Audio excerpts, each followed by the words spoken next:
Viejo, sal de mi casa. A veces una sola frase puede romperte más que una bala. Esa me atravesó el pecho como una estaca. Quedé allí, inmóvil, con las llaves aún en la mano y la mirada perdida en el rostro de mi hijo, el mismo que alguna vez besé con ternura cuando apenas cabía en mis brazos. Daniel, mi muchacho, mi orgullo, el motivo por el que soporté una vida entera de trabajo, soledad y renuncias. Me miraba con los ojos encendidos de ira, apretando los puños, como si yo fuera un intruso, un enemigo, y tal vez, en su mente, lo era. No grité, no respondí, solo sentí cómo mi corazón, viejo y cansado, se quebraba en silencio. Su esposa, Andrea, estaba detrás con los brazos cruzados, observando todo sin decir palabra. En sus ojos había algo que ya conocía, desprecio, el mismo que había sentido desde que me mudé con ellos, cuando Daniel me ofreció una habitación mientras me recuperaba de la operación. Nunca fue un hogar, solo una espera, una cuenta regresiva. No quiero volver a repetirlo, dijo Daniel, su voz temblando. Ya te lo advertí, no puedo más con tus críticas, tus sermones, tus recuerdos de cómo deberíamos vivir. Esta es mi casa, ¿entiendes? Mi vida, mi casa, dijo. Qué curioso. Esa casa, ese techo, esos ladrillos, los compré yo hace 20 años, con mis manos, con mi sudor, cuando él aún estudiaba en la universidad y soñaba con ser arquitecto. Me pasé la vida ahorrando para él, pero no dije nada. El silencio fue mi refugio, el último escudo de dignidad que me quedaba. Solo alcancé a recoger mi abrigo del perchero, ese abrigo viejo que Laura, mi difunta esposa, me había regalado en nuestro último aniversario. Lo apreté contra el pecho como si fuera una armadura invisible. Andrea se apartó del pasillo para dejarme salir. Ni una palabra, ni una mirada. Solo el ruido de mis pasos arrastrando años, heridas y orgullo. Cuando crucé la puerta, escuché el golpe seco del portazo detrás de mí, y entonces comenzó el frío, no el de la noche, que apenas empezaba a caer, sino el del alma. Caminé sin rumbo, sin saber a dónde ir. No tenía amigos, no tenía familia. Mi hermano murió hace años, y los pocos vecinos que quedaban eran sombras en ventanas apagadas. Caminé sin mirar atrás, como si la distancia pudiera borrar lo que había pasado. Las calles estaban desiertas. Las luces amarillas de los faroles daban al asfalto un brillo enfermo como de otro mundo. Escuchaba el eco de mis pasos mezclado con los recuerdos de mi vida, uno tras otro, como golpes en el pecho. Recordé a Laura, mi esposa. Recordé el día en que nació Daniel, cuando lo tuve entre mis brazos y juré que nunca le faltaría nada. Recordé cómo trabajé 15 horas diarias, bajo el sol, en la fábrica. Recordé cada cumpleaños que pasé lejos, cada noche en que llegué a casa con las manos rotas, pero con el corazón lleno solo de una certeza. Todo esto es por él. Y ahora, a mis 67 años, mi propio hijo me echaba de la casa que construí con mis propias manos. Me senté en un banco del parque. El aire olía a lluvia y el cielo se oscurecía. En ese momento, por primera vez en mucho tiempo, lloré, no con llanto suave, sino con el alma. Las lágrimas se mezclaban con el polvo y con la culpa, porque, aunque me dolía lo que Daniel me había hecho, en el fondo yo también sabía que algo de esa distancia la había creado yo. Mi orgullo, mi forma dura de amar, mis silencios. Quizás, pensé, lo eduqué para ser fuerte, pero no para ser compasivo. Las horas pasaron, el parque se vació, la lluvia empezó a caer, lenta al principio, luego con fuerza, pero no me moví. La soledad tiene una forma curiosa de abrigar. Mientras más fría, más te obliga a recordar que estás vivo. Pero antes de continuar, me gustaría saber si te suscribiste al canal y si te gustó el video. Esto me ayuda a ver que me apoyas y disfrutas de mis historias. Ahora, continuemos. Cerca del amanecer, mis pies me llevaron de vuelta a la calle donde vivía Daniel. No sé si fue por costumbre o por desesperación. La casa seguía en silencio. Las luces apagadas, las cortinas cerradas. Parecía dormida, ajena a la tragedia que había ocurrido entre sus paredes. Me acerqué a la ventana. En la mesa del comedor aún estaban los restos de la cena de anoche. Mi silla vacía. Saqué de mi bolsillo un papel arrugado y un bolígrafo que siempre llevaba encima. Escribí unas líneas con la mano temblorosa. Hijo, no te guardo rencor. Si el mundo te enseña a despreciar a los viejos, entonces ya lo aprendiste bien. Pero algún día entenderás lo que significa darlo todo por alguien que solo te recuerda cuando molestas. No te busques, no me busques. A veces perder a un padre es la única forma de encontrar al hombre que fuiste. Doblé el papel y lo dejé sobre la mesa, justo al lado de su taza de café. Salí sin hacer ruido. El sol comenzaba a salir, tiñendo de oro las calles mojadas. Caminé sin mirar atrás, sabiendo que cada paso era un adiós. No sabía a dónde ir, pero por primera vez no me importaba. Había pasado toda mi vida buscando un propósito en los demás. Ahora tenía que aprender a encontrarlo en mí, y mientras el sol subía lentamente sobre el horizonte, sentí algo extraño, una calma que no conocía. Tal vez era resignación, tal vez libertad. No lo sabía aún, pero esa mañana, al dejar aquella nota, también había dejado una trampa, una verdad escrita con tinta invisible, una que, cuando Daniel la descubriera, lo haría caer de rodillas. El amanecer me encontró caminando sin rumbo, con la ropa aún húmeda y los zapatos pesados por el barro. No sabía si tenía frío o si era el alma la que se me estaba congelando. Lo único que sentía con claridad era el vacío, ese silencio interno que aparece cuando uno ya no tiene a dónde pertenecer. La ciudad despertaba despacio, las persianas se levantaban, el olor del pan recién horneado llenaba las esquinas y los primeros autobuses pasaban cargando gente con sueño. Todos iban a algún sitio, todos menos yo. Llevaba conmigo solo el abrigo de Laura, un reloj viejo que ya ni marcaba la hora, y la nota que había dejado en casa de Daniel, escrita con una letra temblorosa y el corazón partido. La repetía en mi cabeza una y otra vez, preguntándome si él la habría leído, si la habría entendido, o si la había tirado al cesto de la basura sin siquiera mirarla. Seguí caminando hasta llegar al malecón. El mar estaba gris, bravo, como si también tuviera cosas que reclamarle al mundo. Me senté en un banco de piedra, y allí frente al agua comenzaron a llegar los recuerdos. Recordé la primera vez que traje a Daniel a ese mismo lugar. Tendría unos 6 años, y corría entre las olas riendo, chapoteando sin miedo. Laura lo observaba con los ojos llenos de luz, como si en él se resumiera todo lo bueno de nuestra vida. Esa tarde prometí que lo protegería siempre, que jamás le faltaría nada, y sin embargo, allí estaba yo, viejo y solo, con esa promesa rota entre las manos. Me pasé la mano por el rostro. La barba me picaba y el cansancio me hacía temblar. Tal vez me lo merezco, pensé. Tal vez fui un padre demasiado duro. Yo no era un hombre fácil. Crecí sin afecto, entre golpes y órdenes. Mi padre, un campesino seco como la tierra que trabajaba, me enseñó que el cariño era debilidad, que los hombres no lloran, no se quejan, no piden perdón, y así crié a mi hijo, con disciplina, con exigencia, con amor, sí, pero de ese amor que no se dice, que se demuestra con trabajo y pan en la mesa. Laura era distinta, ella era el equilibrio, tenía esa forma suave de hablar que podía calmar cualquier tormenta. Cuando murió, todo cambió. Daniel se cerró, y yo también. Me volví una sombra de mí mismo. La casa se llenó de silencios que pesaban más que las palabras, y cuando él se casó, creí que al menos había encontrado lo que yo había perdido. Pero no fue así. Andrea lo fue alejando de a poco, con la habilidad silenciosa de quienes saben manipular sin ensuciarse las manos. Lo convenció de que yo era una carga, un recuerdo incómodo, un obstáculo para su nueva vida.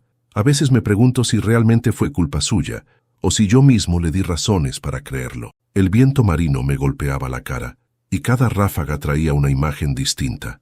Daniel de niño, pidiéndome que lo cargara en hombros. Daniel de adolescente, gritándome que no lo entendía. Daniel, anoche, expulsándome de su casa como si fuera un extraño. Me levanté. No podía quedarme allí a morir de tristeza. Caminé hacia la terminal de autobuses. No tenía plan, solo el impulso de desaparecer, de convertirme en un nombre sin pasado. El conductor del primer autobús que pasó me miró de reojo. «¿A dónde va, señor?», preguntó. «Donde llegue el pasaje más barato», respondí. Pagó mi último billete y me senté junto a la ventana. Afuera la ciudad se hacía pequeña, lejana. Pero antes de continuar, me gustaría saber si te suscribiste al canal y si te gustó el video. Esto me ayuda a ver que me apoyas y disfrutas de mis historias. Ahora, continuemos. El autobús me llevó por horas, cruzando pueblos que no conocía y campos que parecían no tener fin. En algún punto me quedé dormido. Soñé con Laura. La veía joven, vestida de blanco, esperándome en la puerta de nuestra antigua casa. Cuando intentaba acercarme, Daniel aparecía entre los dos y cerraba la puerta. Desperté con lágrimas en los ojos. Al bajar, el cartel decía San Miguel del Río, un pueblo pequeño casi detenido en el tiempo, casas bajas, calles de tierra y un olor constante a pan recién hecho. Caminé hasta la plaza y me senté bajo un árbol. Allí conocí a don Felipe, un anciano de mirada amable que vendía periódicos y café en termos. «No lo he visto por aquí», me dijo, ofreciéndome una taza. «Recién llego», respondí. «¿De paso? ¿De paso? O tal vez buscando dónde quedarme». Me observó en silencio, como si viera a través de mí. «Aquí la vida es lenta», dijo finalmente, «pero la gente tiene memoria. Si necesita trabajo, hay un taller al final de la calle. Buscan a alguien que sepa usar las manos». Sonreí por primera vez en mucho tiempo. Mis manos, aunque viejas, aún recordaban el oficio. «Gracias, don Felipe. Le debo una». «No me debe nada, amigo. A veces uno no necesita quedarse, solo necesita volver a empezar». Me quedé con esa frase dando vueltas en la cabeza mientras caminaba hacia el taller. El sonido de la madera cortada me recibió como un viejo conocido. El olor del aserrín, el calor del sol colándose por las ventanas. Todo me devolvió una sensación que creía perdida, pertenecer a algo. El dueño, un hombre llamado Mateo, me miró con desconfianza al principio, pero al mostrarle cómo encajaba dos piezas de madera sin medir, solo con la vista y el pulso, su expresión cambió. «No está mal, viejo», me dijo. «Si quiere trabajar, aquí hay espacio». Acepté sin pensarlo. Esa tarde, mientras lijaba una mesa, sentí que el alma respiraba por primera vez en años. El dolor seguía ahí, como una sombra persistente, pero al menos ahora tenía una razón para levantarme cada mañana. No sabía aún que aquella decisión, quedarme en ese pueblo, sería el primer paso hacia una verdad mucho más grande. Porque mientras yo intentaba reconstruir mi vida, Daniel, mi hijo, estaba a punto de leer la nota que había dejado sobre su mesa, y cuando lo hiciera su mundo se vendría abajo. El amanecer siempre tiene una manera cruel de mostrarte lo que perdiste. Cuando el sol comenzó a subir y tiñó de dorado las ventanas del taller, yo ya había decidido que no volvería, que mi vida en aquella casa, la casa de mi hijo, había terminado. Pero algo dentro de mí, algo más fuerte que el orgullo, me hizo regresar, no para pedir perdón, no para quedarme, solo para cerrar un ciclo. Caminé de vuelta con paso lento, sintiendo cada piedra, cada sombra de la ciudad, como si fueran recuerdos golpeando mis pies. Tenía los ojos hinchados por el cansancio, la ropa sucia y el alma deshecha. Cuando llegué a la calle donde vivía Daniel, todo parecía igual, pero nada lo era. La misma fachada, las mismas macetas, el mismo número sobre la puerta, pero ahora yo era un extraño frente a mi propio hogar. La puerta estaba cerrada. No quise tocar, no quise escuchar otra vez su voz gritándome, así que simplemente dejé el sobre, la nota que había escrito en la madrugada, una carta que no era una despedida, sino una revelación. No era fácil escribir aquello.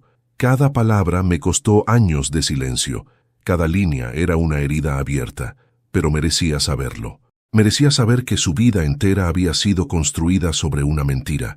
Dentro del sobre, además de mis palabras, había un documento viejo, amarillento, con el sello del hospital, el certificado de nacimiento de Daniel, solo que el nombre que figuraba como madre no era el de Laura, era el de otra mujer. Pero antes de continuar, me gustaría saber si te suscribiste al canal y si te gustó el video. Esto me ayuda a ver que me apoyas y disfrutas de mis historias. Ahora, continuemos. Años atrás, cuando Laura y yo recién nos casamos, ella no podía tener hijos. Lloró durante meses, se encerró, me culpó a mí, al destino, a Dios, hasta que un día apareció aquella muchacha, Beatriz, joven, pobre, sin familia. Estaba embarazada y desesperada. Laura la conoció en la iglesia, la ayudó, le dio comida, techo y un trato maternal. Y cuando el niño nació, Beatriz desapareció, dejando al recién nacido en brazos de mi esposa, Daniel. Al principio me resistí. Le dije que aquello era una locura, que no podíamos criar al hijo de otra mujer. Pero Laura estaba decidida. «Dios me dio una oportunidad, Antonio», me dijo entre lágrimas. «Este niño será nuestro». Y así fue. Lo crié como mío, lo amé como mío, y con el paso de los años, el secreto quedó sepultado bajo la rutina, el trabajo, la vida, hasta que Beatriz volvió. Había envejecido mal. Llegó al taller un día, buscándome, temblando. Me pidió dinero. Me dijo que Daniel debía saber la verdad, que su madre había sido ella. Le supliqué que no lo hiciera. Le di dinero, le prometí ayudarla, y una semana después la encontraron muerta. La policía dijo que fue un accidente. Yo nunca lo creí. Desde entonces, Laura cambió. Se volvió fría, distante. Murió meses después con el alma llena de culpa. Y yo guardé el secreto. No por cobardía, por miedo a destruir lo único que aún nos quedaba, Daniel. Pero anoche, cuando me gritó, «Viejo, sal de mi casa», entendí que ese hijo que crié con tanto amor ya no existía. Y si el amor no puede sanar lo que la mentira rompió, entonces la verdad debía hacerlo, aunque doliera. Por eso le dejé la carta, le conté todo, desde el principio, desde la sangre que no era suya hasta la deuda que su madre pagó con el silencio. Le escribí: «Daniel, hijo mío, o tal vez ya no tan mío, si lees esto, quiero que sepas que nunca te mentí por maldad. Laura no podía tener hijos, pero te amó más de lo que cualquier madre podría amar. Yo también, pero hay verdades que, si no se dicen, acaban por pudrir el alma. Beatriz fue tu madre biológica. Murió por intentar reclamarte. Yo callé, y ese silencio fue mi castigo. Si alguna vez me odiaste, hazlo con razón, pero cuando termines de leer esto, mira tus manos. No llevan mi sangre, pero llevan mis huellas, y eso es más que suficiente para llamarte hijo». Doblé el papel, lo metí en el sobre junto con el certificado y lo dejé sobre la mesa del comedor. Luego salí antes de que el sol se alzara del todo. Mientras me alejaba, escuché el canto de los pájaros mezclado con el rumor de mis pasos.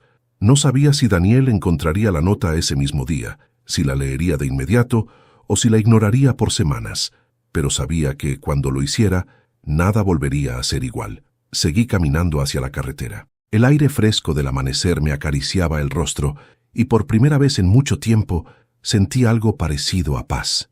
Tal vez porque había dejado atrás la mentira más grande de mi vida. Tal vez porque por fin la verdad tenía su lugar. A lo lejos, los primeros rayos del sol se reflejaban en las ventanas del pueblo.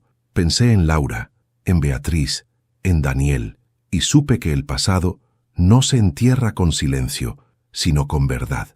Apreté el abrigo contra el pecho y seguí caminando. El destino no estaba en el perdón, estaba en el camino, y mientras el cielo se abría, imaginé el momento en que Daniel encontraría aquella carta, su rostro al leer mi letra, su mirada al descubrir quién era en realidad. Lo que no imaginé, lo que nunca podría haber imaginado, era lo que haría después, porque esa carta, escrita con amor y dolor, no solo cambiaría su vida, también despertaría una rabia que yo creía imposible. Daniel despertó tarde aquella mañana. La noche anterior había sido una tormenta. Gritos, silencio, orgullo. El eco de sus propias palabras seguía dándole vueltas en la cabeza. «Viejo, sal de mi casa». Eran las 6 palabras más crueles que había pronunciado en toda su vida. Andrea dormía aún, envuelta en las sábanas, ajena a la marea de culpa que empezaba a crecer dentro de él. Se levantó despacio y bajó las escaleras. La casa olía a café frío y a arrepentimiento. El sol de la mañana se filtraba por la ventana, y entonces lo vio. El sobre. Estaba sobre la mesa, justo donde su padre solía sentarse cada mañana. Al principio pensó que era una carta cualquiera, quizá una nota de despedida, una disculpa o una frase sentimental que podría ignorar. Pero algo en la caligrafía temblorosa le hizo dudar. Se sentó. Lo abrió, leyó despacio, palabra por palabra, y con cada línea sintió que el suelo desaparecía bajo sus pies. «Si lees esto, quiero que sepas que nunca te mentí por maldad».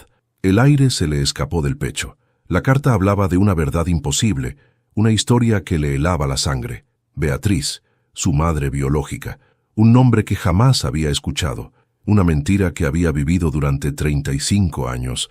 Se levantó bruscamente, derribando la silla. La carta cayó al suelo, junto con el documento que iba dentro. Su certificado de nacimiento. Allí estaba, negro sobre blanco. Madre, Beatriz Romero. Sintió náuseas. El corazón le golpeaba las costillas como queriendo escapar. Su padre, el hombre al que había llamado así toda su vida, lo había criado sobre una farsa, y Laura, la mujer que adoraba, no era su madre. No, susurró con la voz quebrada. No puede ser. Andrea apareció en la escalera despeinada. ¿Qué pasa, Daniel? Él la miró con los ojos desorbitados. Mi padre me mintió toda la vida. Le tendió la carta. Andrea la leyó en silencio, frunciendo el ceño. Cuando terminó, la dejó sobre la mesa. Bueno, dijo finalmente, ahora todo tiene sentido. ¿Qué? Preguntó Daniel, atónito. Siempre sentí que no te parecías a él, ni en carácter ni en sangre. No entiendo por qué tanto drama, Daniel. Es solo biología. Él apretó los puños. Era mi padre, el único que tuve. Sí, respondió ella con frialdad, pero te mintió. Tal vez por eso se comportaba como lo hacía. Controlador, distante, culpable. Las palabras de Andrea eran cuchillos. No entendía nada. No sentía compasión, solo juicio. Daniel tomó el sobre, se lo guardó en el bolsillo y salió de la casa sin decir más. Caminó durante horas, sin rumbo. Las calles se difuminaban ante sus ojos. El ruido de los coches y las voces de la gente parecían venir de otro mundo. Solo podía pensar en su padre, en su mirada la noche anterior, en el silencio con el que se marchó. Recordó los sacrificios, los años de trabajo, las manos heridas. Recordó las veces que le gritó, que lo culpó, que lo rechazó sin motivo. Y ahora comprendía algo terrible. Mientras él se quejaba de su padre cargaba con el peso de un secreto que lo había destruido en silencio. En un momento se detuvo frente a una iglesia. Entró sin pensarlo. El templo estaba vacío, apenas iluminado por la luz de las velas. Se sentó en la última banca, con la carta en la mano. ¿Por qué no me dijiste la verdad?, susurró, mirando hacia el altar. ¿Por qué dejaste que te odiara? Las lágrimas le cayeron sin aviso. Por primera vez en muchos años, Daniel lloró como un niño. Lloró por su padre, por su madre, por sí mismo, por todo lo que se rompió sin remedio. Un sacerdote se le acercó en silencio. «Hijo, ¿estás bien?» «No», respondió Daniel. «Acabo de descubrir que todo lo que soy es mentira». El sacerdote lo miró con compasión. «Tal vez no sea mentira. Tal vez sea una verdad que llegó tarde». Las palabras le quedaron resonando en el alma. Salió del templo cuando el sol comenzaba a caer. En ese momento tomó una decisión. No podía quedarse quieto. Tenía que encontrar a Antonio. Tenía que mirarlo a los ojos y exigirle respuestas. Pero en el fondo de su corazón, algo más comenzaba a arder: la culpa. Y junto a ella, una semilla peligrosa: la necesidad de redención. Mientras tanto, a varios kilómetros, Antonio terminaba su jornada en el taller. Había trabajado sin descanso, tratando de mantener la mente ocupada. Pero el cansancio físico no podía apagar la inquietud del alma. Esa noche, mientras cenaba solo, sintió un temblor en el pecho. Se llevó la mano al corazón. Por un segundo, creyó escuchar una voz lejana. «Papá». Dejó caer los cubiertos. Miró hacia la ventana y, aunque no había nadie, juraría que el viento murmuró su nombre. Cerró los ojos. Sabía que, en algún punto de la ciudad, Daniel ya habría leído la carta, y supo también que el eco de aquel pasado recién comenzaba. Horas más tarde, Daniel llegó al taller vacío donde su padre había trabajado por décadas.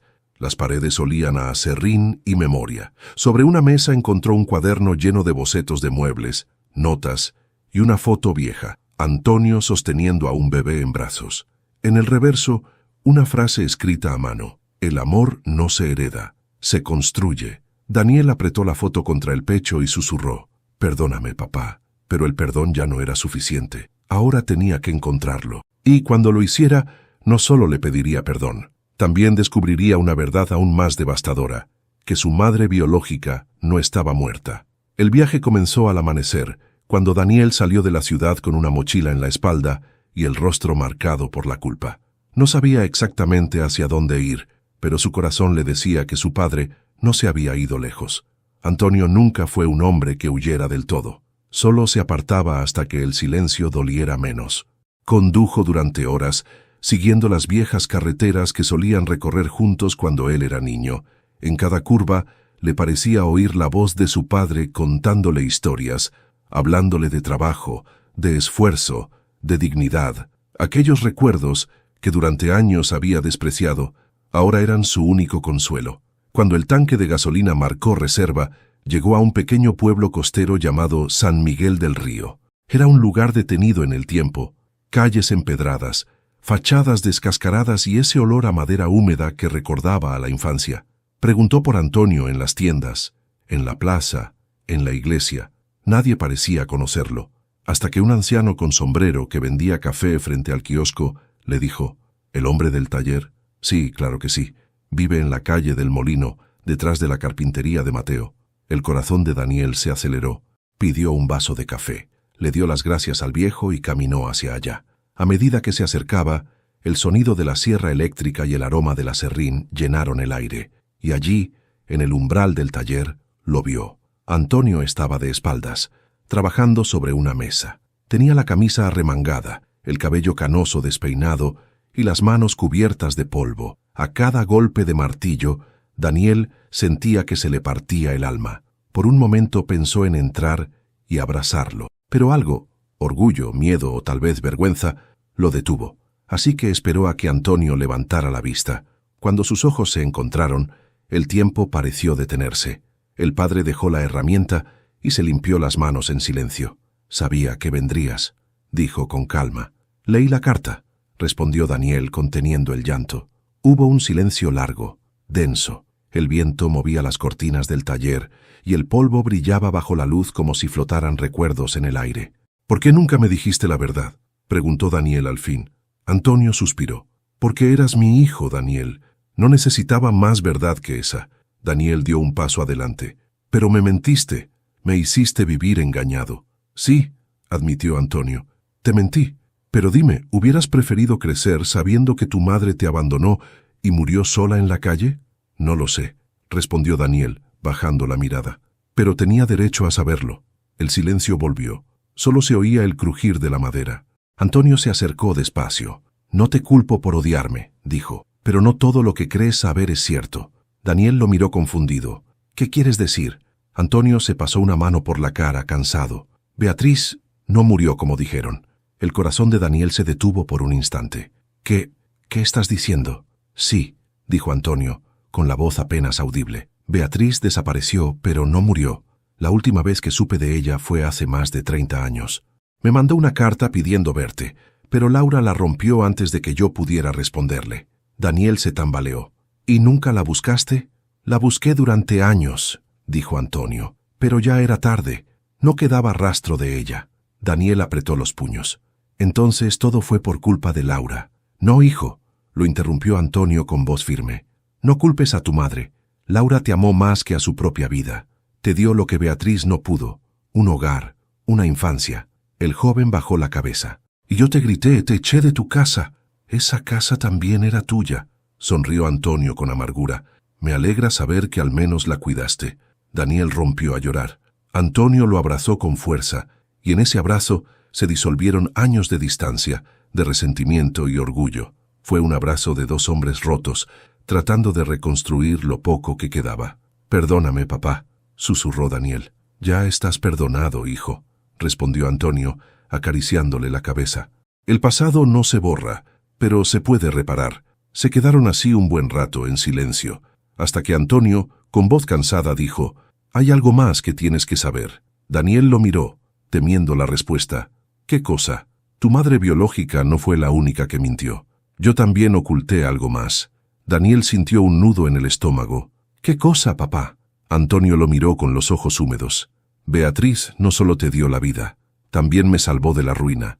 «¿Cómo?» «Ella era dueña de una propiedad, una herencia que le correspondía pero que su familia le arrebató. Laura y yo la ayudamos a esconderse cuando la buscaban. La noche que desapareció, dejó algo para ti, un documento que nunca te entregué». Daniel frunció el ceño. «¿Qué documento?» «Un testamento», respondió Antonio. «Tu verdadero apellido, tu origen y la dirección del lugar donde podría estar viva». El joven se quedó sin habla. Antonio fue hacia una vieja caja de madera y sacó un sobre amarillento. «Esto te pertenece», dijo. «Léelo cuando estés listo». Daniel lo tomó, temblando. «¿Y tú?» «Yo ya hice mi parte», dijo Antonio, sonriendo con tristeza.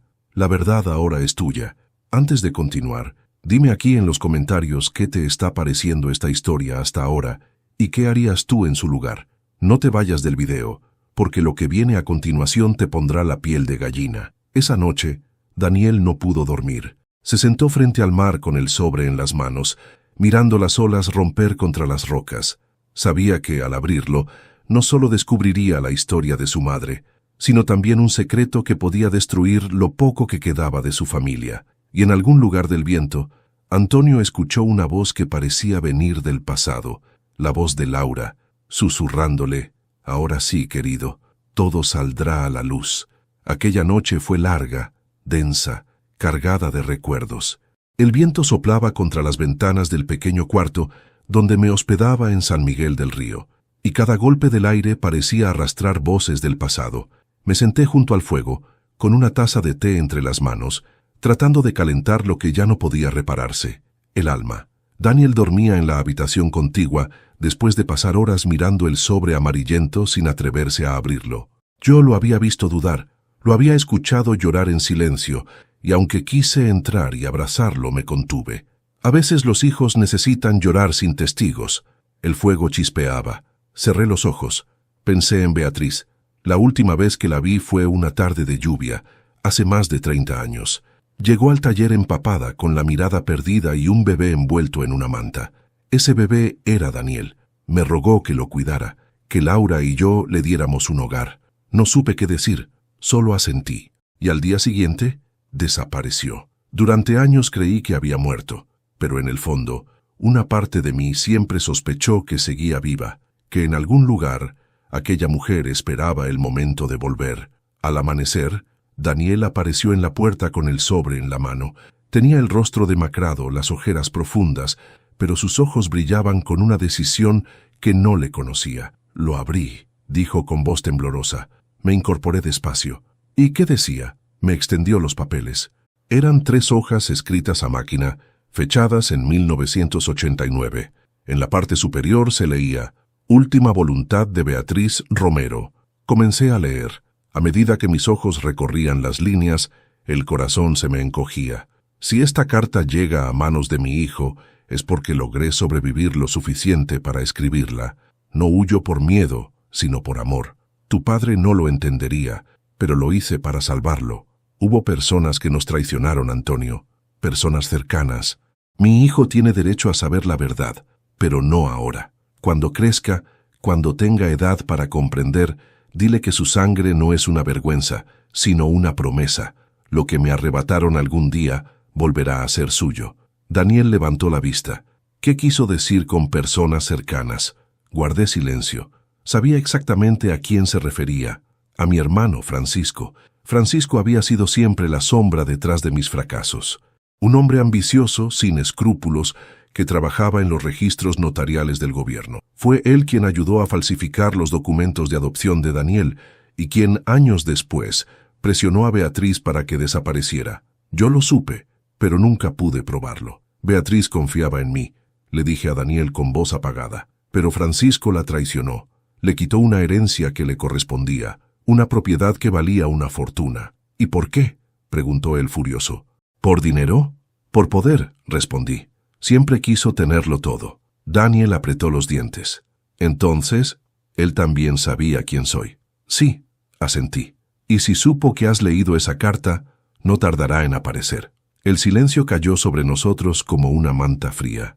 Afuera, los gallos cantaban anunciando un nuevo día, pero a mí me parecía que el tiempo retrocedía. «Papá», dijo Daniel de pronto, «¿y si Beatriz está viva?» Lo miré, y en su voz escuché algo que me estremeció. Esperanza. «No lo sé, hijo. Tal vez, pero si lo está, debemos tener cuidado». «No puedo quedarme quieto», dijo con decisión. «Necesito encontrarla». Suspiré. «La buscarás, y yo te acompañaré. Pero antes, hay alguien con quien necesito hablar». Esa tarde fui a visitar a Inés, una mujer mayor que había conocido en el pueblo. Vivía sola en una casa cubierta de enredaderas, con un olor a jazmín que siempre me recordaba a Laura. Cuando abrí la puerta, ella ya sabía por qué iba. «¿Le contaste a tu hijo?», preguntó sin rodeos. «Sí», respondí, «y ahora todo se ha puesto en marcha». Inés bajó la mirada. «Sabes que no va a detenerse, ¿verdad?» «Lo sé. Y también sabes que hay cosas que no podrá perdonar». Su tono me heló. ¿A qué te refieres?, pregunté. Ella me miró con compasión. A que Beatriz no desapareció sola, Antonio. Yo estuve allí. Sentí que me faltaba el aire. ¿Qué estás diciendo? Francisco vino a buscarla. Le ofreció dinero para firmar unos papeles. Ella se negó. Hubo una pelea. Luego él la subió a su coche y nunca volvió. Me apoyé en la mesa para no caer. ¿Estás segura? Lo vi con mis propios ojos. La habitación giraba a mi alrededor. 30 años de silencio cobraban forma frente a mí. Francisco había mentido, había manipulado, había destruido vidas, y yo, por cobarde, lo había dejado hacerlo. Inés, dije con la voz quebrada, no puedo dejar que esto siga así. Ten cuidado, me advirtió. Los hombres como tu hermano no se rinden. Regresé al taller con la cabeza hecha un torbellino. Daniel estaba esperándome con el auto listo. Encontré una dirección en los papeles, dijo. Beatriz tenía una propiedad en las afueras de la ciudad vieja. ¿Cuándo piensas ir? Mañana al amanecer. Asentí, sabiendo que nada podría detenerlo. Esa noche, mientras él dormía, me senté frente al fuego y escribí unas líneas en un cuaderno. Si algo me pasa, que sepan que no me arrepiento de haber callado, pero sí de no haber luchado antes. Francisco no solo nos robó el pasado, también nos robó la paz, pero la verdad siempre encuentra el camino. Cerré el cuaderno y miré por la ventana. El viento soplaba fuerte, trayendo consigo un murmullo que me erizó la piel. Juraría que escuché la voz de Beatriz, suave, lejana. Antonio, no temas. La verdad ya comenzó a despertar. El amanecer olía a tierra húmeda y a destino. Daniel y yo salimos del pueblo antes de que el sol terminara de asomarse detrás de las montañas. El camino hacia la ciudad vieja era largo, de tierra agrietada y curvas traicioneras. Ninguno de los dos habló durante las primeras horas. Cada uno viajaba dentro de sus propios pensamientos, atados a los fantasmas del pasado. A un lado de la carretera, los campos parecían dormidos bajo la neblina. Recordé cuando llevaba a Daniel en mi viejo camión, camino a la escuela. Solía quedarse dormido con la cabeza recostada en mi hombro. Ahora, aquel niño era un hombre, y yo apenas reconocía en él los gestos de aquel hijo que reía con facilidad. A media mañana, el silencio se rompió. «Papá», dijo de pronto, «he pensado mucho en todo esto». «¿En qué, hijo?» «En Beatriz, en Laura, en ti». «¿Y qué has pensado?», pregunté temiendo su respuesta. «Que ya no me importa la sangre», dijo con voz serena. «No me importa de quién vengo. Tú me criaste. Eres mi padre, con errores y todo». Lo miré de reojo. Aquellas palabras me calaron más hondo que cualquier reproche. «Gracias, Daniel», susurré. Seguimos conduciendo. El camino se hizo más estrecho, hasta que el GPS marcó una dirección al final de un sendero rodeado de árboles. Allí, detrás de una verja oxidada, se levantaba una casa vieja de piedra y madera. Las ventanas estaban cubiertas con tablas y la puerta parecía resistir al paso de los años. Una placa casi borrada decía «Propiedad de B. Romero». «Llegamos», murmuró Daniel. Nos miramos un instante antes de entrar. El silencio era tan denso que hasta el viento parecía contener la respiración. Empujamos la puerta. Cedió con un quejido. Dentro, el aire estaba cargado de polvo y recuerdos. Había muebles cubiertos con sábanas amarillentas, retratos antiguos y un olor a humedad que parecía venir del suelo mismo. En la repisa del salón, una foto enmarcada llamó mi atención. Beatriz, joven, con una sonrisa tranquila, sosteniendo a un bebé. Mi garganta se cerró. «¿Eres tú?», susurré. Daniel se acercó tocando la foto con cuidado. «¿Y si está viva, papá? ¿Y si todo esto fue una señal para que la encontráramos?». No tuve tiempo de responder. Un ruido proveniente del piso superior nos hizo girar. Un paso, luego otro. Alguien estaba allí arriba. Daniel subió primero, con cautela. Yo lo seguí, apoyándome en la baranda. Las escaleras crujían bajo nuestros pies. En el pasillo, una puerta entreabierta dejaba pasar una débil luz.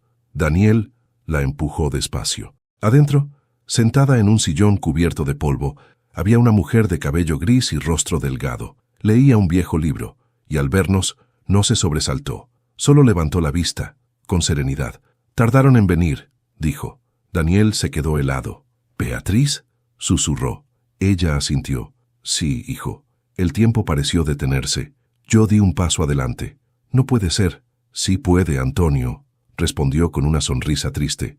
«No todos los muertos están bajo tierra. Algunos seguimos respirando por culpa de lo que dejamos atrás. Daniel cayó de rodillas frente a ella. ¿Por qué?, preguntó con voz quebrada. ¿Por qué nos dejaste? Beatriz le acarició el rostro con ternura. Porque era la única forma de salvarte. Sus palabras me atravesaron. ¿Salvarlo de qué?, pregunté. ¿De Francisco? Ella asintió. Tu hermano me perseguía. Quería que firmara unos papeles que le darían el control de la herencia. Cuando me negué, me amenazó con quitarme a mi hijo. Y cuando entendí que iba en serio, desaparecí. Pero todos creímos que estabas muerta, dije. Esa era la idea, respondió con calma. Falsifiqué mi propia muerte con ayuda de un médico amigo. Solo así podía protegerlo. Daniel la miró, entre lágrimas. Viví toda mi vida odiando a la persona equivocada. No, hijo, susurró ella. No odies a nadie. Tu padre y Laura hicieron lo que creyeron mejor. Si no fuera por ellos, tú no estarías aquí. Beatriz se levantó con dificultad y caminó hacia una cómoda. Sacó una carpeta y la puso sobre la mesa. Aquí está todo, dijo. Documentos, escrituras, pruebas de lo que Francisco hizo. Y algo más. Abrió un pequeño cajón y sacó una fotografía en blanco y negro. Francisco y ella, juntos, sonriendo. Antes de todo esto éramos socios, confesó. Y también algo más. Daniel frunció el ceño. ¿Qué quieres decir? Beatriz bajó la mirada. Francisco fue el hombre que me ayudó cuando me quedé sola. Creí que lo amaba, pero me usó. Cuando quedé embarazada me di cuenta de quién era realmente. El aire se volvió pesado. Miré a Daniel, intentando asimilarlo. Él me miró, pálido, los labios temblando. ¿Estás diciendo que mi verdadero padre es Francisco? Beatriz asintió con lágrimas en los ojos. Sí, y por eso él quiso borrarme del mapa. No soportaba que el mundo supiera lo que había hecho. Sentí que me faltaba el aire. Todo mi cuerpo tembló. Mi propio hermano, el hombre que creí de sangre y confianza. Daniel se levantó furioso. Entonces todo esto fue una mentira. Mi vida entera. Beatriz lo tomó del brazo. No, fue amor, Daniel. Puede que no de la forma correcta, pero amor al fin. Yo me acerqué y la miré a los ojos. 30 años de silencio, Beatriz. 30 años de dolor. ¿Y todo para esto? Para que él viviera, dijo con firmeza. Para que tú lo criaras lejos de la corrupción y la ambición de su verdadero padre. Me quedé sin palabras. Afuera, el cielo empezaba a oscurecer. Un trueno retumbó en la distancia. Beatriz guardó los documentos en un sobre y me los tendió. Cuídenlos. Con esto podrán acabar con Francisco. Daniel la miró con los ojos empañados. ¿Vendrás con nosotros? Ella negó con tristeza. Ya no tengo fuerzas para pelear. Mi papel terminó. Ahora es el turno de ustedes. Nos abrazó a ambos. Fue un abrazo breve, frágil, pero suficiente para cerrar una herida de décadas. Cuando salimos de aquella casa, el viento soplaba con fuerza. Daniel guardó el sobre bajo su chaqueta y dijo con voz firme: «No pienso descansar hasta que mi verdadero padre pague por lo que hizo». Y en sus ojos vi algo nuevo, no solo dolor, determinación. El viento soplaba con fuerza aquella noche. Mientras el coche avanzaba por la carretera de regreso a la ciudad, Daniel conducía en silencio, con las manos apretadas al volante y la mirada fija en el horizonte. En su semblante se mezclaban la rabia, el dolor y algo más profundo, una determinación implacable. Yo lo observaba de perfil, y aunque no decía una palabra, sentía el temblor que le recorría los brazos. Lo conocía demasiado bien. La calma en su rostro era solo una máscara. Por dentro ardía. El sobre con los documentos descansaba sobre mis rodillas. En su interior estaban las pruebas de todo, las escrituras, las transferencias, las cartas entre Francisco y los notarios, la evidencia de que había manipulado las propiedades de Beatriz y falsificado su muerte. Cada hoja era una daga, una prueba de su infamia. Pero había algo más, una carta manuscrita dirigida a mí, con la letra de mi hermano. No la había leído todavía. Me temblaban las manos. «¿Qué harás cuando lo enfrentes?», pregunté finalmente. Daniel no apartó la vista de la carretera. «No lo sé», respondió con voz dura, «pero no pienso dejar que se salga con la suya. Francisco es peligroso, hijo. No sabes de lo que es capaz». «Ya sé lo que hizo», me interrumpió. «Nos robó a todos, a ti, a Beatriz, a mí, y lo peor de todo, nos robó la verdad». Asentí en silencio. No podía contradecirlo. Yo también había sido cobarde. Había dejado que los años taparan la podredumbre de aquel hombre. Había preferido creer que con el tiempo cambiaría. Pero los hombres como Francisco no cambian. Solo se vuelven más hábiles para disfrazar su maldad. Llegamos a la ciudad entrada la medianoche. La vieja casona donde vivía mi hermano seguía igual que siempre, imponente, rodeada de un jardín perfectamente cuidado, con esas luces amarillentas que parecían burlarse de la oscuridad. Nos detuvimos frente al portón. «Déjame hablar primero», le dije a Daniel. «No, papá, esta vez hablaré yo». Me sorprendió escucharlo llamarme papá con tanta naturalidad después de todo lo ocurrido. Sonreí débilmente. «Entonces hagámoslo juntos». Llamamos al timbre. Después de un largo minuto, un hombre mayor abrió la puerta. El mismo Francisco, aunque más envejecido, con el cabello blanco y la sonrisa de siempre. Esa sonrisa hipócrita que escondía veneno. «Vaya», dijo fingiendo sorpresa, «si es mi hermano el carpintero y su hijo. ¡Qué visita tan inesperada!». Daniel dio un paso al frente. «Venimos a hablar del pasado», dijo, «de lo que hiciste con Beatriz». Francisco arqueó una ceja. «¿Beatriz?», repitió. «¿A estas alturas sigues con esa historia? Esa mujer murió hace décadas». «No», dije, abriendo el sobre y sacando los documentos. «Está viva y nos contó todo». Por un segundo la sonrisa de Francisco se quebró. Luego volvió a recomponerse, como si nada. «Ah, entiendo», dijo con tono burlón. «Así que la vieja todavía respira. ¡Qué admirable!». Daniel se abalanzó sobre él, pero lo detuve tomándolo del brazo. «No lo vale», le susurré. Saqué del sobre una de las cartas y se la arrojé a Francisco. «Tu letra», dije, «tu firma, tus delitos». Él la tomó con calma y la miró apenas. «Y supongo que viniste a entregarme a la justicia, ¿no?», sonrió. «A limpiar tu conciencia». «No, hermano», respondí. «Vine a que me mires a los ojos cuando te diga que destruiste a todos los que te amaban». Francisco dejó escapar una risa baja. «¿A ti? ¿A Beatriz? ¿O a este muchacho que ni siquiera es tu sangre?». Daniel dio un paso más. «Soy más hijo de Antonio que tú, su hermano», escupió con rabia. El golpe fue inevitable. Francisco lo abofeteó con fuerza, pero Daniel ni siquiera se inmutó. En cambio, sacó de su chaqueta un pequeño grabador de voz y lo colocó sobre la mesa. «Sigue hablando», dijo. «Todo esto está siendo grabado». Por primera vez, vi miedo en los ojos de Francisco. «No sabes con quién te estás metiendo, muchacho», gruñó. «Con un cobarde», respondí. «Un hombre que vendió a su propia sangre por dinero». Francisco respiró hondo, intentando recuperar la calma. «¿De verdad crees que la policía moverá un dedo?», dijo. «Sigo teniendo amigos en lugares importantes. Y ustedes no son nadie». Su arrogancia me dio asco. «Quizá no seamos nadie», respondí. «Pero la verdad tiene un modo cruel de salir a flote». Tomé el sobre, saqué las copias y las dejé sobre su mesa. «Todo está registrado. Las escrituras, las cuentas, los testigos.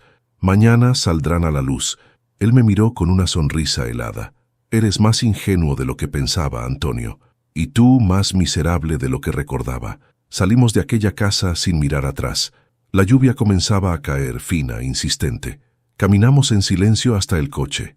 Daniel respiraba agitado, con el pecho subiendo y bajando como si acabara de correr una maratón. «¿Crees que sirvió de algo?», preguntó. «Sí», dije. Por primera vez, no callamos. Encendí el motor, pero antes de arrancar saqué la carta que no había leído, la que Francisco me había dejado hacía años y que encontré entre los documentos. La abrí. «Hermano, si alguna vez lees esto, sabrás que no lo hice por dinero. Lo hice porque podía, porque tú siempre fuiste el bueno, el justo, el querido. Y yo, la sombra. Beatriz nunca me amó, pero cuando te vi criar a mi hijo como si fuera tuyo, entendí algo. No merecías tanto amor. Nadie lo merece». Las letras se borraban bajo la lluvia que caía sobre mis manos. Daniel me miró horrorizado. «¿Qué dice?». Guardé la carta sin responder. Nada que valga la pena repetir. Arrancamos. La carretera se perdía entre la neblina. Atrás quedaba la casa de mi hermano, el veneno de toda una vida. Frente a nosotros un nuevo amanecer, pero en el espejo retrovisor juraría que vi una sombra moviéndose tras las cortinas. Francisco, mirando por la ventana, sonriendo. Y supe con un escalofrío que aquella historia aún no había terminado. Los días siguientes fueron una mezcla de alivio y desasosiego. Daniel y yo regresamos a San Miguel del Río con la sensación de haber cerrado una puerta pero con la certeza de que, detrás de ella, alguien seguía despierto. Francisco no era un hombre que aceptara la derrota. Lo conocía demasiado bien. Y aunque el sol brillaba alto y el taller volvía a llenarse de ruido y olor a madera, en mi pecho anidaba una inquietud constante, como si el aire del pueblo se hubiera vuelto más pesado. Daniel intentaba aparentar calma, pero su mirada lo delataba. Pasaba horas revisando los documentos de Beatriz, ordenando cada página, haciendo copias, guardando todo en sobres sellados. Decía que era por precaución, pero yo sabía la verdad. No confiaba en que Francisco se quedara quieto. La tercera mañana, mientras desayunábamos, el cartero dejó un sobre sin remitente en la puerta del taller. Tenía mi nombre escrito a mano, con una caligrafía que me resultó familiar de inmediato. El corazón me dio un vuelco. «¿Quién lo envía?», preguntó Daniel. No respondí. Rompí el sello con cuidado. Dentro había una sola hoja doblada. Era una carta. «Querido hermano, supongo que crees haber ganado, pero los hombres como nosotros no tenemos finales felices. Pensabas que podías destruirme entregando esos papeles, pero olvidaste algo. Yo también tengo copias. Copias que podrían hundirte a ti. Documentos sobre tus viejos tratos con los notarios, tus años de silencio, las firmas que tú mismo aprobaste cuando adoptaste al hijo de Beatriz. ¿Quieres guerra? La tendrás. No pienso caer solo». La letra era inconfundible. Francisco. Sentí un sudor frío recorrerme la espalda. Daniel tomó la carta de mis manos y la leyó en silencio. Cuando terminó me miró fijamente. «¿Qué quiso decir con tus viejos tratos?», no preguntó. «Mentiras», dije, aunque mi voz tembló un poco. Daniel frunció el ceño. «¿Mentiras o verdades que no me contaste?». Aparté la mirada. El pasado tiene un modo cruel de no morir del todo. Había cosas que nunca le conté a mi hijo, no por malicia, sino por vergüenza, porque en aquellos primeros años, cuando Laura y yo luchábamos por mantener el taller, acepté trabajos sin papeles, firmé documentos falsos para ayudar a Beatriz a desaparecer y mentí ante las autoridades para protegerla. Todo lo había hecho por amor, pero en papel seguía siendo delito. «Francisco sabe cómo torcer las cosas», dije finalmente. «No le des poder con tu miedo». «No le tengo miedo», replicó Daniel, «pero quiero la verdad completa, toda», suspiré. «Está bien», dije, con el alma pesando toneladas. «Te la daré». Esa noche, bajo la luz tenue del fuego, le conté todo. Cómo ayudé a Beatriz a desaparecer, cómo Laura aceptó la farsa, cómo ambos juramos que Daniel nunca sabría la verdad. Le hablé de mis errores, de los sobornos, de las noches sin dormir. Daniel escuchó en silencio, con los puños cerrados y la mirada clavada en el suelo. Cuando terminé, se levantó. «Entonces no somos tan diferentes», dijo con voz amarga. «Tú mentiste por amor. Francisco mintió por poder, y yo por orgullo. No digas eso», le pedí. «Es la verdad, papá. Yo te grité, te humillé, te eché de tu casa, y todo porque me negaba a verte como eras, humano». Sus palabras me atravesaron como cuchillos. Me acerqué, pero él retrocedió un paso. «Dame tiempo», dijo simplemente. «Necesito pensar». Daniel se fue al amanecer. Dijo que iba al pueblo vecino a buscar información sobre los papeles que Beatriz nos había dado. Yo me quedé en el taller, intentando distraerme con el trabajo, pero la ansiedad me consumía. Cada sonido en la calle me hacía mirar hacia la ventana, temiendo ver el rostro de mi hermano. Al caer la tarde, Inés llegó corriendo, con el rostro pálido. «Antonio», dijo sin aliento, «debes irte de aquí». «¿Qué sucede?» «Tu hermano. Lo vi esta mañana en la plaza, preguntando por ti. Tiene a 2 hombres con él. No parece venir a hablar». Sentí que la sangre se me helaba. «¿Y Daniel?» «No lo he visto», dijo ella. «Pero si Francisco lo encuentra primero». No la dejé terminar. Tomé la chaqueta, el sobre con los documentos y salí a la calle. La noche caía y el aire se llenaba de esa electricidad extraña que precede a las tragedias. Corrí hacia la estación de autobuses con la intención de avisar a Daniel, pero al doblar una esquina lo vi, mi hermano, de pie frente a mí, con esa sonrisa venenosa de siempre. «Sabía que aparecerías, hermano», dijo. «No tienes remedio, Francisco», le respondí. «Déjanos en paz. Y perder el placer de verte caer». No podría. Dio un paso adelante. En su mano brillaba el reflejo metálico de un arma. «Pero antes de continuar, me gustaría saber si te suscribiste al canal y si te gustó el video. Esto me ayuda a ver que me apoyas y disfrutas de mis historias. Ahora continuemos. No hagas esto, le supliqué. No frente a mí. Francisco sonrió con desprecio. Frente a ti. No, Antonio. Esto es por ti. ¿Qué quieres? Lo de siempre. Verte perder lo que más amas. Y en ese momento lo comprendí. Francisco no había venido por mí. Había venido por Daniel. Sin pensarlo, me lancé sobre él. El disparo retumbó en la calle. Seco, brutal. Sentí el ardor en el costado y caí al suelo. Francisco me miró con indiferencia. Se guardó el arma y se marchó antes de que nadie saliera de sus casas. El mundo se volvió borroso. El dolor me nubló la vista, pero antes de perder el sentido, escuché pasos corriendo hacia mí. Una voz desesperada gritó mi nombre. Era Daniel. «Papá, aguanta, por favor, no me dejes otra vez». Intenté sonreír, aunque el aire me faltaba. «No, no lo hará», alcancé a decir. «No otra vez». Su rostro fue lo último que vi antes de que la oscuridad me envolviera. Desperté entre luces blancas y un olor a desinfectante. El techo del hospital me parecía demasiado lejano, como si lo observara desde el fondo de un sueño espeso. Intenté moverme, pero el dolor me atravesó el costado como una corriente eléctrica. Entonces oí una voz. «No te muevas, papá». Daniel estaba sentado junto a la cama. Tenía el rostro demacrado, los ojos hundidos y un cansancio que no se cura con sueño. Cuando vio que abría los ojos, apretó mi mano con fuerza. «Creí que te perdía otra vez», dijo con la voz quebrada. Intenté hablar, pero la garganta me ardía. «¿Francisco?», pregunté apenas. «Se fue», respondió. «La policía lo busca, pero nadie sabe dónde está». Cerré los ojos. Un suspiro de alivio me salió entrecortado, pero algo en la mirada de Daniel me inquietó.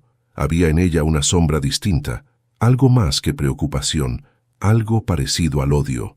«¿Qué hiciste, hijo?», pregunté con un hilo de voz. «Nada», respondió demasiado rápido. «Aún nada». Supe que mentía. Y supe también que si no detenía lo que ardía dentro de él, el precio de mi silencio sería su condena. Los médicos dijeron que la bala no había tocado órganos vitales. Una suerte milagrosa, la llamaron. Yo preferí pensar que fue el destino, dándome una última oportunidad para enmendar lo que aún podía salvar. Pasé 3 días en observación. Durante ese tiempo, Daniel casi no habló. Solo salía del hospital para hacer llamadas, recibir visitas de policías o revisar papeles. Una noche, mientras fingía dormir, lo escuché conversar con alguien en voz baja por teléfono. Su tono era firme, helado. «Quiero saber dónde está». Pausa. «No, no me importa lo que cueste. Tráiganmelo. Vivo». Entonces lo comprendí. Daniel estaba planeando vengarse. Cuando me dieron el alta, insistió en llevarme de vuelta al taller. Todo estaba igual que lo había dejado, salvo por un detalle. El sobre con los documentos ya no estaba sobre la mesa. «¿Dónde está lo de Beatriz?», pregunté. «A salvo», respondió sin mirarme. Guardé silencio, pero la sospecha creció como un veneno. Esa misma noche fingí dormir y revisé su mochila. Dentro encontré un arma envuelta en un pañuelo. Mi corazón se detuvo. Lo esperé despierto hasta que volvió. «¿Vas a matarlo?», pregunté. Daniel se quedó en la puerta, sorprendido. «No finjas que no lo deseas», dijo. «Después de todo lo que te hizo, después de lo que le hizo a Beatriz». «No, hijo, no deseo su muerte. Deseo su final, pero no en tus manos». «No lo entiendes», gritó. «No puedo dejarlo impune, no puedo». Su desesperación era la misma que yo había sentido años atrás cuando perdí a Laura, y entendí, con un nudo en el pecho, que la historia se repetía. Mi silencio había engendrado su rabia, mi culpa, su venganza. Me levanté con dificultad y lo miré fijo a los ojos. «Escúchame bien, Daniel». Mi voz temblaba, pero tenía firmeza. «Si haces esto, dejarás de ser mi hijo». «Ya dejé de serlo el día que me mentiste», dijo y salió dando un portazo. Esa noche no dormí. El reloj marcaba las horas con un tic-tac que parecía martillarme el alma. En algún momento tomé el teléfono y marqué un número que no usaba hacía años. Inés contestó medio dormida. «Necesito tu ayuda», le dije. «¿Qué pasa?» «Daniel va tras Francisco. Si lo encuentra, lo perderé para siempre». Ella guardó silencio unos segundos. «Sé dónde están», dijo finalmente. «Francisco se esconde en la vieja hacienda de los Romero. Daniel fue para allá hace una hora. El miedo me recorrió como un rayo. Tomé las llaves, la chaqueta y salí sin mirar atrás. El cielo estaba encapotado y el aire olía a tormenta. La hacienda estaba a las afueras del pueblo, abandonada desde hacía décadas. Al llegar, la lluvia comenzaba a caer, gruesa y fría. A través de las sombras distinguí los faros del coche de Daniel. La puerta principal estaba entreabierta. Entré. El eco de 2 voces resonaba en el interior. Subí las escaleras apoyándome en la baranda y los vi. Daniel, apuntando con el arma. Francisco de rodillas, empapado, suplicando. «Hazlo», decía Francisco. «No tienes el valor». «Te juro que sí lo tengo», respondió Daniel con la voz quebrada. «¡Daniel!», grité. Mi hijo se giró, sorprendido. Aprovechando ese instante, Francisco se abalanzó sobre él. El arma se disparó. Un estruendo llenó la habitación. Por un segundo, el tiempo se detuvo. El humo se dispersó lentamente. Francisco cayó al suelo. Daniel se quedó inmóvil con el arma aún humeante en la mano. «No», susurró. «No quería». Me acerqué, lo abracé y lo obligué a soltar el arma. «Ya está, hijo, ya está. Papá, lo maté. Él murió hace mucho», le dije con voz quebrada. Lo que acaba de caer ahí no era más que su sombra. La policía llegó minutos después. El informe fue claro. Legítima defensa.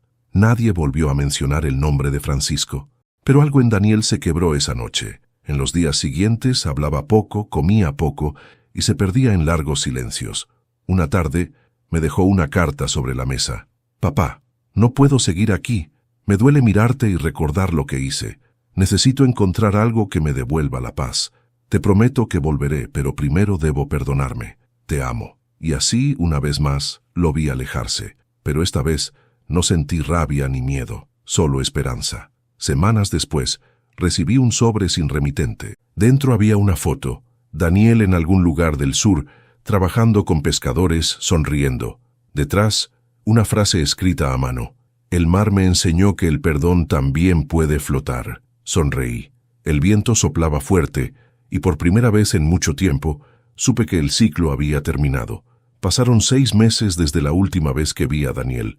El taller volvió a llenarse de vida poco a poco. Los vecinos del pueblo me llevaban encargos, me invitaban café, y de vez en cuando algún niño se asomaba curioso para ver cómo trabajaba la madera. Yo fingía normalidad, pero cada noche, al cerrar la puerta, el silencio me pesaba más que nunca.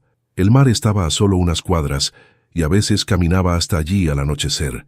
Miraba las olas romper contra las rocas y pensaba en mi hijo, en su carta, en esa frase que aún me revolvía el alma. El mar me enseñó que el perdón también puede flotar. Esa frase era su manera de decir que seguía vivo, que estaba intentando rehacerse, y eso me bastaba. Hasta que un día la calma se quebró. Era una mañana tibia cuando una camioneta se detuvo frente al taller. Bajó de ella una mujer de unos 40 años, con el cabello recogido y la mirada firme. «¿Antonio Silva?», preguntó. «Sí», respondí, limpiándome las manos con un trapo. «Mi nombre es Elena Romero», dijo. «Soy hija de Beatriz». Sentí que el mundo se detenía. «Hija», murmuré. «Pero ¿cómo? Mi madre tuvo otra hija antes de desaparecer», dijo ella sacando una carpeta. «Encontré sus diarios hace unos meses. Allí habla de usted, de Daniel, de todo lo que ocurrió». Me mostró una fotografía vieja, Beatriz con 2 niños pequeños, Daniel y una niña de ojos verdes. «Dice que usted fue el único hombre bueno que conoció», continuó Elena, «y que algún día volveríamos a encontrarnos». Tuve que sentarme. Las lágrimas me nublaron la vista. «No puedo creerlo», susurré. Beatriz tenía razón. La verdad siempre encuentra su camino. Elena me contó que había estado buscando a su hermano durante meses.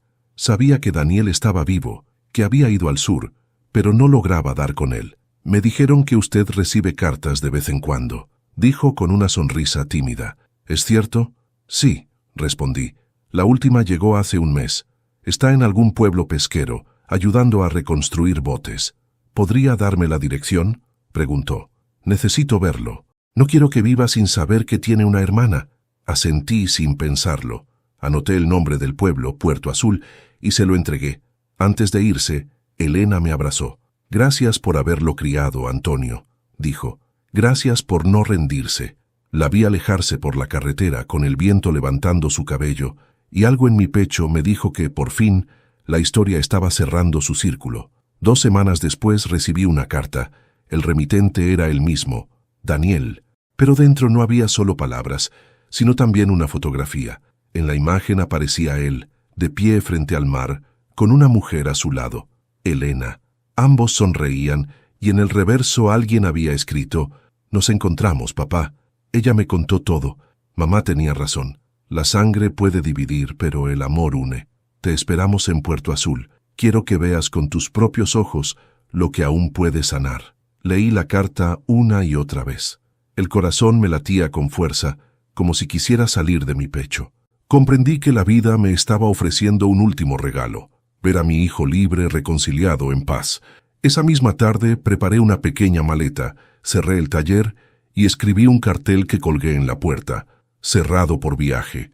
A veces, para reparar la madera rota, hay que mojarla con agua salada. Y partí. Mientras el autobús avanzaba por la costa, el mar se extendía infinito a mi lado. Su sonido era el mismo que había acompañado mis noches más tristes, pero ahora ya no dolía. Ahora sonaba como un suspiro de alivio. Cerré los ojos y por un instante escuché las voces de Laura y Beatriz, suaves, mezcladas con el murmullo de las olas. «Cumpliste, Antonio», parecían decirme. «Deja que el mar lave el resto». Sonreí, porque por fin entendí que la vida no se trata de borrar las heridas, sino de aprender a mirarlas sin miedo. Y allí, con el viento golpeándome el rostro, supe que ya no tenía nada que temer. Solo quedaba vivir. El autobús se detuvo frente a un letrero oxidado que decía: «Bienvenido a Puerto Azul». El aire olía a sal y madera mojada, y el canto de las gaviotas llenaba el cielo. Bajé despacio, con la maleta en la mano y el corazón latiéndome como si fuera un tambor. Había pasado tanto tiempo desde la última vez que me sentí así, vivo, con un propósito. El camino hasta el muelle era corto. Cada paso me acercaba al sonido de las olas y a una sensación de paz que hacía años no conocía. Los pescadores iban y venían con redes al hombro, riendo, gritando órdenes, y entre ellos, a lo lejos, vi una figura que reconocí de inmediato. Daniel. Estaba de pie, con el sol dándole en la espalda, ayudando a empujar un bote al agua. Su risa se mezclaba con el viento. Cuando se giró y me vio, se quedó inmóvil unos segundos, como si no creyera lo que veía. Luego corrió hacia mí. «Papá», gritó. Nos abrazamos. Un abrazo largo, apretado, de esos que no necesitan palabras. Sentí su fuerza, su calor, su perdón, y por primera vez en años respiré sin miedo a que el pasado volviera a perseguirme. Detrás de él vi acercarse a Elena. Sus ojos verdes brillaban con la misma intensidad que los de Beatriz cuando era joven. «Sabía que vendrías», dijo, sonriendo. «Mamá estaría feliz». Le tomé las manos. «Ya lo está», respondí. «En cada uno de ustedes». Pasamos el resto del día en el muelle. Daniel me mostró el pequeño taller donde trabajaba reparando embarcaciones. Era un lugar sencillo, pero lleno de vida. El olor a madera, el eco del mar, los rostros curtidos de los pescadores. Allí había encontrado lo que yo había perdido hacía tiempo: propósito. Mientras lo observaba trabajar, me di cuenta de algo. La historia había cerrado su círculo. Yo, que pasé años tratando de construir un hogar entre maderas, lo había encontrado, no en una casa, sino en mis hijos. Daniel, el hijo que crié. Elena, la hija que el destino me devolvió. Al atardecer nos sentamos frente al mar. El cielo se encendía en tonos rojos y dorados y el sol caía despacio sobre el horizonte. Elena nos sirvió café en una vieja jarra de metal. «Mamá escribía sobre este lugar», dijo. «Decía que aquí el mar era distinto, más tranquilo. Quizá porque guarda más secretos que olas», respondí, sonriendo. Daniel me miró con una mezcla de ternura y tristeza. «Papá, he pensado mucho en todo lo que pasó». «Yo también», dije. No me perdonaba por lo de Francisco, por lo que hice, pero aquí entendí algo. ¿Qué cosa? Que la venganza no te da paz. El perdón, sí, asentí. Entonces ya aprendiste lo que yo tardé toda una vida en comprender. Cuando la noche cayó, caminamos por la orilla, el mar brillaba bajo la luna, las olas dejaban huellas en la arena que desaparecían con cada vaivén. «Así somos nosotros, ¿no?», dijo Elena. «Huellas que el tiempo borra, pero que alguna vez existieron». «Sí», respondí. «Pero hay huellas que no se borran nunca, se quedan en el alma». Nos detuvimos frente a un viejo bote varado en la arena. Daniel se agachó y escribió algo en la madera con un trozo de carbón. Cuando se apartó, pude leer las palabras: Beatriz y Laura, gracias por enseñarnos que el amor no muere, solo cambia de forma. Sentí que el corazón se me encogía. Elena se acercó, me tomó del brazo y dijo: ¿Ves, Antonio? El mar no se llevó todo, nos devolvió lo esencial. Nos quedamos allí largo rato, en silencio, mirando el reflejo de la luna sobre el agua. El viento soplaba suave, como si alguien invisible nos acariciara el rostro. Y por un instante, juraría que oí la risa de Laura y la voz de Beatriz mezcladas con las olas. A la mañana siguiente me desperté temprano. El mar estaba en calma, y el primer sol del día bañaba el horizonte en luz dorada. Daniel aún dormía, y Elena preparaba café. Salí del pequeño cuarto y caminé hacia el muelle. Me senté en el borde, dejando que el agua mojara mis zapatos. Cerré los ojos y respiré profundo. El aire tenía el sabor de la libertad. Pensé en todo lo que había vivido, en todo lo que había perdido y recuperado, y comprendí que la vida no siempre da segundas oportunidades, pero cuando las da, hay que tomarlas con ambas manos. Saqué una hoja del bolsillo y escribí unas últimas palabras. Si alguien lee esto algún día, quiero que sepa que el amor no se mide en sangre, sino en tiempo compartido, que el perdón es más fuerte que el odio, y que ningún final es realmente un final mientras alguien recuerde tu nombre. Doblé el papel, lo guardé en una botella vacía y la lancé al mar. La corriente la arrastró lentamente hasta perderse en el horizonte. Sonreí, y mientras el sol se levantaba del todo, entendí que ese era mi último amanecer, no porque la vida terminara, sino porque por fin había empezado a vivir en paz. Dicen que el mar guarda los secretos que los hombres no se atreven a confesar. Yo dejé muchos en sus aguas: dolores, culpas, nombres que alguna vez pronuncié con amor y luego con rabia. Pero el mar no juzga, solo escucha, solo devuelve lo que uno está preparado para entender. Durante años creí que la vida era una lucha constante, contra el tiempo, contra la pobreza, contra uno mismo. Hoy sé que no se trata de pelear, sino de aprender a soltar. Soltar a quienes se fueron, soltar lo que no pudimos cambiar, y sobre todo soltarnos del peso del odio, porque el odio es una cadena que se disfraza de justicia, y la venganza, una forma elegante de seguir sufriendo. Miro mis manos, marcadas por los años y por la madera. Cada cicatriz tiene una historia. Algunas hablan de amor, otras de errores, pero todas me recuerdan que estuve vivo. Tuve un hijo que me gritó con rabia, y ese mismo hijo me abrazó con lágrimas cuando entendió. Tuve una esposa que amó sin medida y una mujer que sacrificó su vida por proteger lo que más quería. Perdí mucho, pero gané algo que vale más que cualquier herencia: la paz de mirar atrás sin rencor. Si alguna vez me estás escuchando, tú que quizás también cargues culpas o ausencias, quiero decirte algo: nunca es tarde para perdonar. Nunca, ni a los otros, ni a ti mismo. No esperes el día perfecto, ni el momento adecuado. La vida no te avisa cuando está por cambiar, solo lo hace. Y cuando lo hace, o te agarras del amor, o te hundes con el resentimiento. Yo elegí flotar. Hoy, cuando el sol se pone sobre Puerto Azul, me gusta pensar que mis seres queridos no se fueron del todo. Están aquí, en cada ola que rompe, en cada trozo de madera que se curva bajo mis manos. Y cuando el viento sopla fuerte, me parece escuchar su risa diciéndome: «Lo lograste, Antonio. Ya puedes descansar». Respondo con una sonrisa, mirando el horizonte. Porque al final, el mar me lo enseñó todo: que el amor no se pierde, que el perdón no se pide y que los finales felices no existen. Solo los finales en paz. Soy Antonio, y esta fue mi historia. Gracias por escucharla. Y si alguna vez el dolor te ahoga, acuérdate de mí y deja que el mar también te enseñe a perdonar.